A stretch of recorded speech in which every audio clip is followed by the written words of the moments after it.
Now is probably the time of year where I'm starting to think about next year. Yes, we're in November, but I like to plan ahead. And if you're somebody that likes New Year's resolutions or somebody that likes to use the new year as a transformational period of time, then I suggest now is the time to start. I always start New Year's resolutions ahead of the game because if I start them on January, I end up not sticking to it. And if I start it early, like that pressure seems to be different. I don't feel the pressure. I feel like it is just me making changes on my daily life to be able to make it better. So let's have a look at ways that we can transform 2025. So we're going to cover lots of different areas within your life. We're going to look at financial goals, health goals, relationships, home life, organisation, and your career. So let's have a look and think about the transformational steps that we can take. And I've also got some favourite books that I would highly recommend if you are looking for a transformational kind of mindset as well. So let's start with financial goals for 2025. What are your goals? What is it that you would like to achieve in the next 12 months that would really make a difference to your everyday life? Do you have a savings goal, a debt clearing goal? Do you have some ambitions regarding longer term savings? Do you need to pay off a debt? Do you have a house to save for? What kind of things are you really looking to tick off the list or achieve? Once you've got an idea of your goal, so for example, if your goal is to first of all clear debt and then start some savings, you're then going to start to look at a budget and look at how much is possible. So to be able to do that, we need to check what your budget is. You need to know your income and your outgoings so that you can really understand your money and where it's going, where it's coming from, and what is left after essential bills. Because that's the bit that counts. It's the leftover money, that little chunk that is left over after the main bills that you have room to play with. And if that's small, it still counts. Even if you only have £20 left over after essential bills, £20 is £20. What can you do with that £20 that's really going to make life easier long term? And paying off debt is definitely going to be a priority one. If you've got debt, I would highly recommend you prioritise paying off debt first before doing any kind of savings. And you want to pay off your highest interest debt first. So if you've got a credit card that's like 18 or 19%, I would pay that over a 5% car loan, for example. You want to take away the highest interest one first so that once you've paid off those, you then have more money to put into the lower interest ones. So it is going to make life that little bit easier if you don't have those monthly debt payments coming out. So the sooner you can clear them, the sooner you will feel freer and in more control of your finances. So if paying off debt is one of your goals, prioritise that. Once you know your income and outgoings, you can find ways to save some money. So check that you're on the best tariffs, check you're on the best energy supplier, anything that you can do to reduce your outgoings, ones that are like amendable or that could go without, like subscription services. Are there any that you're willing to sacrifice maybe for the year that you could then put the money into something else and utilize that money better? Do you want to be able to cut down on coffees out or meals out so that you can prioritize other things? This is where you look at those like variable outgoings and see where you can save money. And it's a great idea to look at all your receipts, look at your bank statements, really assess what's been going on over the last couple of months so that you can really plan what your next month of money is going to look like. So if you know that you're really spending lots on clothing, then that is probably your target area to reduce down, and maybe you have a budget for that so that you know that you're not going over, and then that means that you have some more control over those variables. And if you're somebody that is doing saving as a financial goal after paying off any debt, then I would look at where you're investing your money and invest it wisely. Is it something that needs to be easy access and make sure that you're getting the best rate for an easy access? Or is it something that you can lock away or that you don't really need access to that often? So it could go into a higher interest savings account. So look around and see what your best options are. I really like the stocks and shares ISA. You can still choose your low, medium or high risk. and the returns are pretty good. So you can get a good 8% return each year, and that is a very solid return over the most standard savings account. Decide whether or not you want to invest in stocks and shares or bonds or premium bonds. There are lots of different options, so explore them all and look at what's best for you.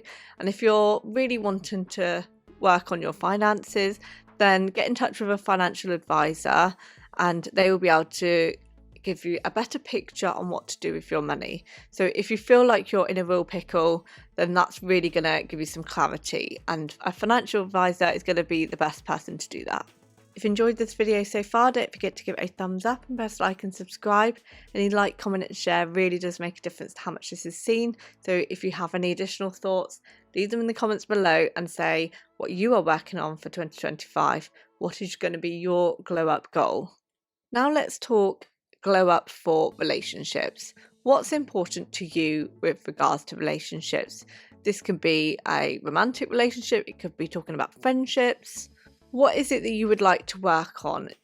Do you find that you're not communicating as well as you'd like to? Maybe communication is a step that you're going to make an improvement on. So maybe you're going to try and reply faster to people, or maybe you're going to try and arrange more meetups with your core group of friends and family. Decide what it is that is going to be most valuable to you and will provide the biggest impact as well for the least effort. It might be that you want to think about communication and how open you are with people. Do you need to be more open about how you're feeling and what you're going through with loved ones and family? And decide, are you going to open up those barriers a little bit more? Think about how you could maybe share more time together, some shared experiences that might really strengthen your relationships and give you more interaction with one another, more memory making that will really make you feel connected on a deeper level. It could be that you want to focus on being more supportive of one another. Maybe that's something you're wanting to work on. Could you find ways of connecting on a more deeper level and doing more check-ins with people that really give them a safe space to be open and honest with you? Now let's talk about how you can improve your home life. Environment is really key, and your home is where you spend a lot of time. So think about ways that you can make that a more relaxing and stress-free zone as possible. So obviously my favourite thing is to declutter. So decluttering your home, having as little clutter as possible. So reducing down what you have is really going to have a positive impact on how you feel in that space. You could look at ways of making your home more inviting and more comfortable. Do you like having lots of cushions or blankets? Is that something that appeals to you? Or is it about having enough seating? How can you make it more comfortable for you on a daily basis? Do you like to have a footrest? What things are just going to make your experience within that space more enjoyable? And is there a way that you can incorporate more relaxation and self-care into your daily life or into your home environment? Is there a space that you could set up that could be like a reading nook? Or could you get some products and dedicate some specific time on a weekend or in an evening that is just dedicated self-care time, where you could do a little pamper, a little facial, you could do your nails. Find a way of incorporating that self-care that just works for you. If you're doing that self-care regularly, it's just going to become a bit more natural, more normal, and it will just help you have those constant stress relieving triggers that are just going to help you feel calmer on a regular basis. And think about your daily routine. Is there tweaks that you can do within your routine that just make life a little bit easier? So like for me, for example, making sure that the dishwasher is available and ready to load is like making life easier, because then things don't pile up on the side. Making sure that you have enough time in the morning for your breakfast routine before having to get out the door. Or is there ways of meal prepping so that you don't have to worry about lunches in the morning, so that you're doing things the night before that just make life easier on the following day? Think about batch cooking, so you've got leftovers that can be used for lunch. What things are going to help in your routine that just make life that little bit easier? It could be that if you know that you've got a busy day, like for meetings or something like that, after for the end of the day, or you've got lots of activities on in the evening. Could that be one of those easy meal days where it's just like a throw in pizza, so you don't have to think about cooking?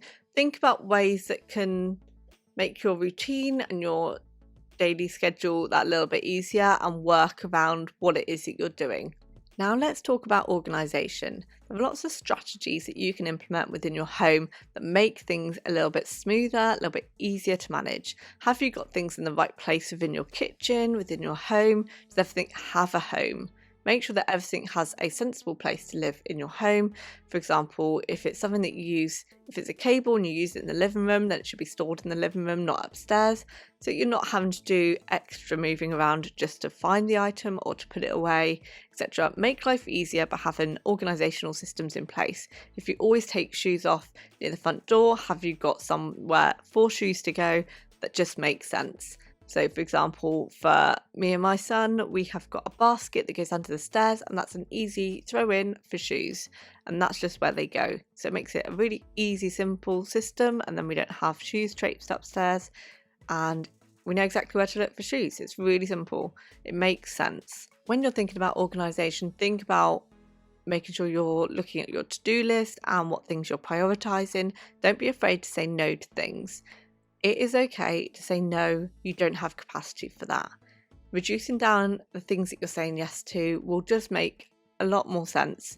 It will give you more time. It will just mean that you have a better capacity to deal with things correctly and more efficiently, rather than rushing through lots of different things. Set priorities and focus on the most important items first.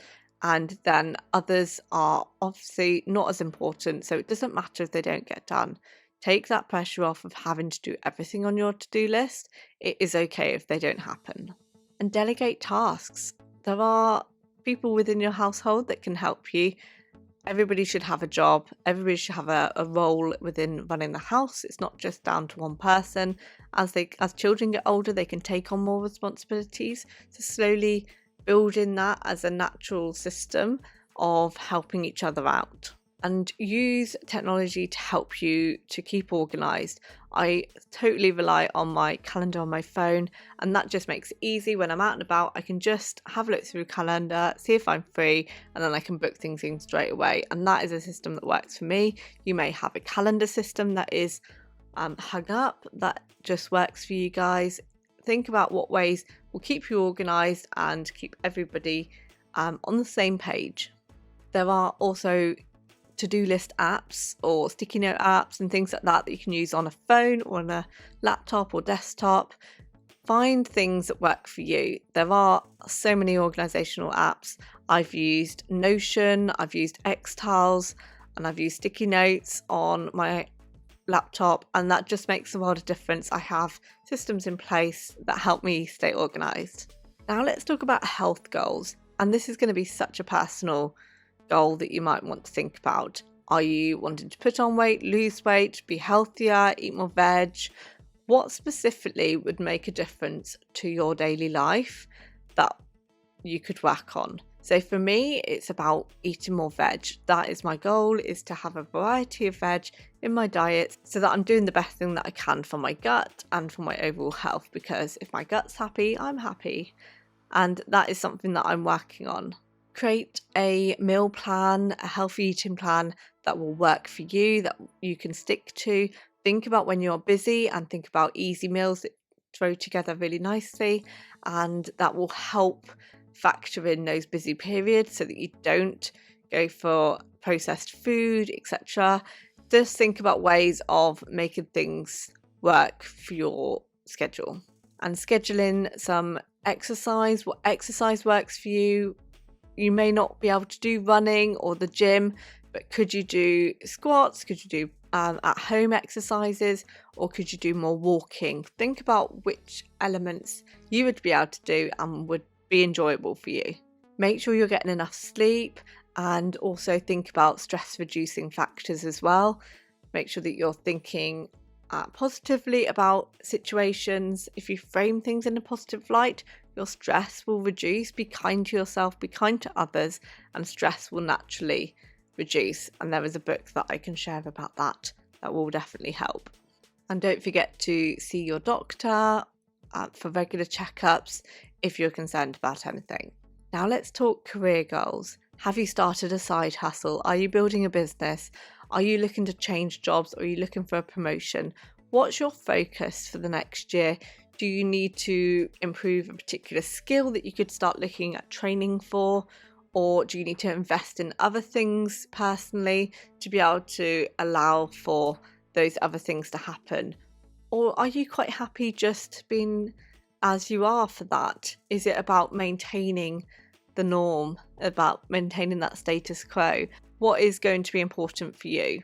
If there are other more important goals, then maybe your career is not one at the minute. But if you're looking at ways of paying off debt or improving your finances, then actually improving your career goals and improving your job is going to help filter into better income that will allow you to make better progress in other areas. So think about how you can use career as a way of supporting other things. There are also a few books that I would highly recommend if you're looking at making changes. The first one is Atomic Habits, and that is written by James Clear.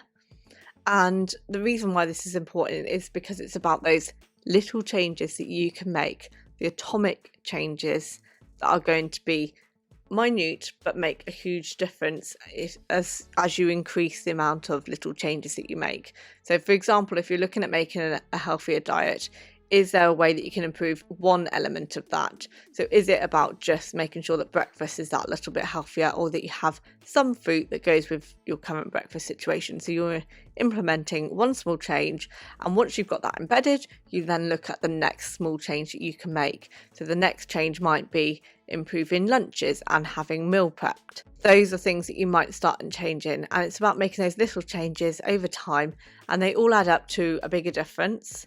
And it's a really fascinating book to read. Another great book is this one, The Joy of Actually Giving Her. It's a really interesting book about how kindness counteracts stress, and to be happy you are looking at reducing stress, increasing your different hormones that actually make you happy, and the best thing to do is kindness. This is by David Hamilton. He's also written lots of other books like How the Mind Heals the Body and The Little Book of Kindness. Amazing reads, and it's really insightful. If you're looking at improving health, this is the way to go. Changing your mindset, changing your framing of things is going to dramatically improve your well-being in general, and it has been a game changer for me. Another book that I highly recommend is this one, Why Has Nobody Told Me This Before?